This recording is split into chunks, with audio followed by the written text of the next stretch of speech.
Hola, ¿qué tal? Yo soy Elber Sánchez Ellis, profesor investigador de Uniminuto, desde la maestría en educación. Quiero compartirles un video apoyado en inteligencia artificial dentro del proyecto Maker. Cómo desarrollar la estrategia del bioaprendizaje en contextos rurales en Colombia. Es todo un recorrido, todo un camino por construir desde la inteligencia artificial. Bienvenidos. Hola a todos, bienvenidos a una nueva explicación. Hoy tenemos por delante un tema absolutamente fascinante.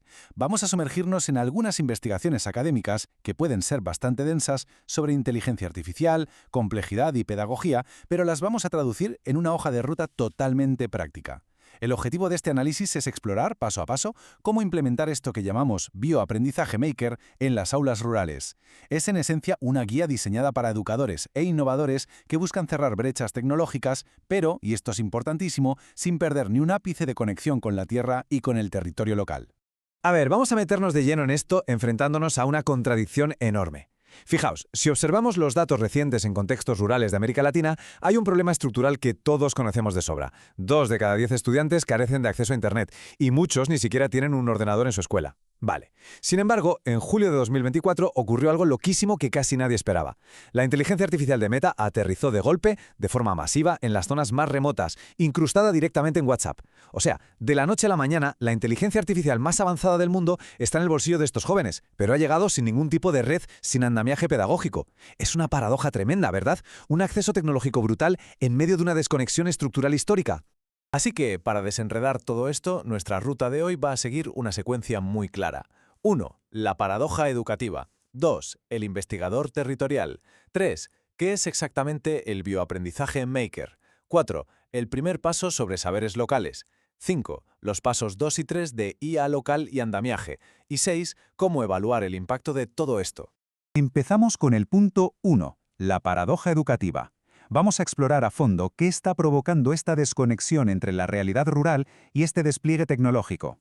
Y es que, sorprendentemente, la llegada de esta inteligencia artificial sin mediación está haciendo más daño que otra cosa. Los estudios de campo más recientes están documentando un fenómeno bastante preocupante.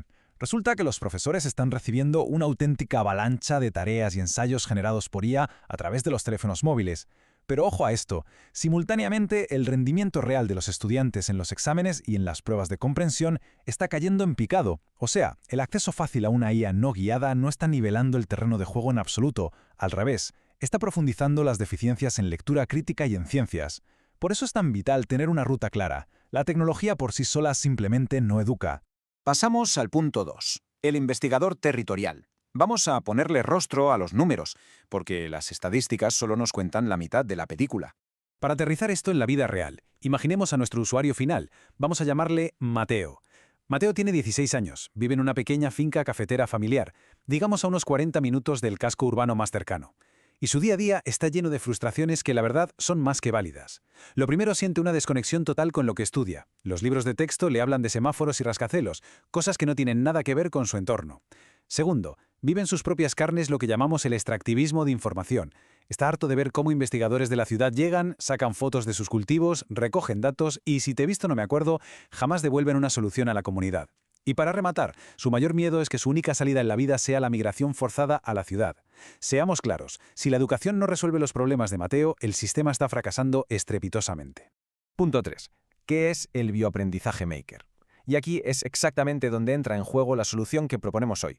Entonces, a ver, ¿qué es esto del bioaprendizaje maker? En esencia, es la fusión perfecta entre biología, territorio y tecnología. Es un modelo superactivo donde los estudiantes dejan de ser consumidores pasivos de información. Lo que hacen es usar algoritmos y herramientas de IA para mapear y entender cómo su ecosistema local y su propio desarrollo humano dependen directa y profundamente el uno del otro. O sea, el objetivo no es aprender a usar la última aplicación de moda, para nada. El objetivo es generar acciones sostenibles y viables que mejoren su entorno. Básicamente es coger la complejidad de los sistemas biológicos y convertirla en proyectos tangibles que se puedan hacer en clase.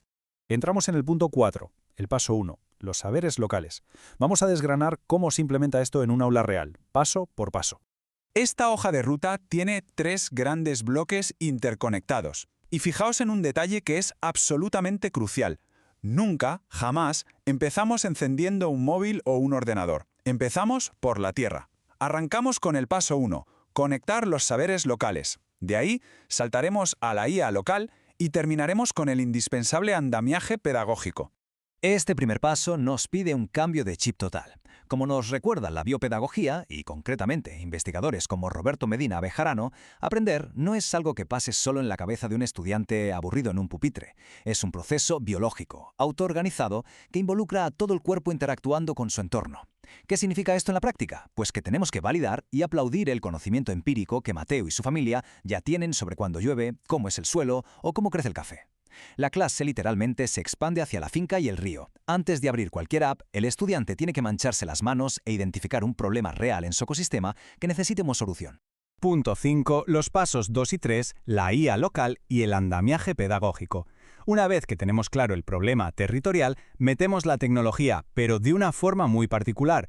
Aquí es donde ocurre la verdadera magia. Al meter la IA en este contexto Maker, no pretendemos que los estudiantes se pongan a programar redes neuronales complejas desde cero. Lo que proponemos es un reto súper práctico. Imaginad a Mateo recolectando físicamente hojas de café enfermas en su finca, haciéndoles fotos con su móvil y usando modelos de IA generativa de bajo consumo para estructurar todos esos datos visuales. Básicamente, están entrenando un modelo local para detectar plagas. Es la tecnología poniéndose al servicio de la biología, y no al revés. El estudiante crea la solución y valida lo que ya sabe del campo usando análisis de datos de vanguardia. Es brillante. Y claro, aquí choca un contraste de paradigmas que es fascinante. Históricamente, estas zonas han sufrido ese extractivismo de información del que hablábamos. Vienen, sacan los datos y la comunidad no ve un duro ni una solución. Pues bien, el bioaprendizaje Maker promueve exactamente lo contrario, la soberanía tecnológica. Al montar estas bases de datos locales, ya sea de hojas de café o midiendo la calidad del agua de un arroyo, la comunidad se convierte en la dueña absoluta de la información. Ellos entrenan el algoritmo, lo entienden a la perfección y se lo quedan para mejorar sus propias cosechas el día de mañana. Pero ojo, que esto no funciona por arte de magia. Necesitamos el paso 3, el andamiaje pedagógico. El papel del profesor aquí da un giro de 180 grados. Ya no es la figura de autoridad, soltando un rollo frente a la pizarra, se convierte en un mentor. El docente guía la recolección de datos y, lo más importante, enseña alfabetización digital crítica. Porque a ver, si la IA de repente sugiere echar un pesticida que no tiene ni pies ni cabeza para ese microclima, el estudiante tiene que saber decirle a la máquina, oye, te equivocas. La tecnología está ahí para complementar la observación humana, no para reemplazarla a ciegas. Punto 6. Evaluando el impacto. Llegamos a la fase final de nuestra guía para comprobar si todo esto realmente da frutos. Para que esto no se quede en papel mojado o en teorías abstractas, usamos una matriz de impacto con 3 dimensiones supermedibles. Primero, la dimensión de bioaprendizaje, donde medimos el pensamiento sistémico. Segundo, la dimensión tecnológica, para ver cómo de eficientes son mapeando datos con esa IA local y cuánta soberanía están ganando. Y tercero, la dimensión de sostenibilidad, que nos dice el impacto real en la comunidad. Por ejemplo, cuántos de estos proyectos acaban siendo adoptados por los líderes locales o cómo se alinean con los objetivos de desarrollo sostenible. Para ponerlo en perspectiva con un ejemplo súper concreto, uno de los indicadores clave es la interdependencia. Consideramos que hay éxito cuando un estudiante puede explicar alto y claro al menos 5 conexiones directas entre un recurso natural, digamos el caudal del río que pasa por su pueblo, y su propio bienestar económico o el de su familia. Cuando la tecnología ayuda a visualizar ese mapa de conexiones de una manera tan innegable, ahí es cuando el aprendizaje hace clic y transforma conciencias de verdad. Llegamos a la conclusión, el cierre de esta hoja de ruta desde esa desconexión inicial hasta tener un aula viva impulsada por la propia comunidad. Y me gustaría cerrar con una reflexión que creo que nos interpela a todos. Si dejamos que la IA campe a sus anchas por el entorno rural sin ninguna guía, corremos el riesgo enorme de multiplicar las brechas y empujar a los jóvenes a abandonar sus tierras. Pero si logramos aplicar esta hoja de ruta de bioaprendizaje Maker, les estamos dando soberanía tecnológica a las personas que mejor conocen y cuidan esa tierra. Pensemos en esto. ¿Cómo podría cambiar el destino de regiones enteras si transformamos las escuelas rurales? Pasarían de ser meras salas de espera para la migración forzada a convertirse en auténticos epicentros de innovación agrícola y sostenibilidad. Las herramientas ya las tenemos, ahora nos toca a nosotros construir el andamiaje. Muchísimas gracias por acompañarnos en este análisis y nos vemos en la próxima.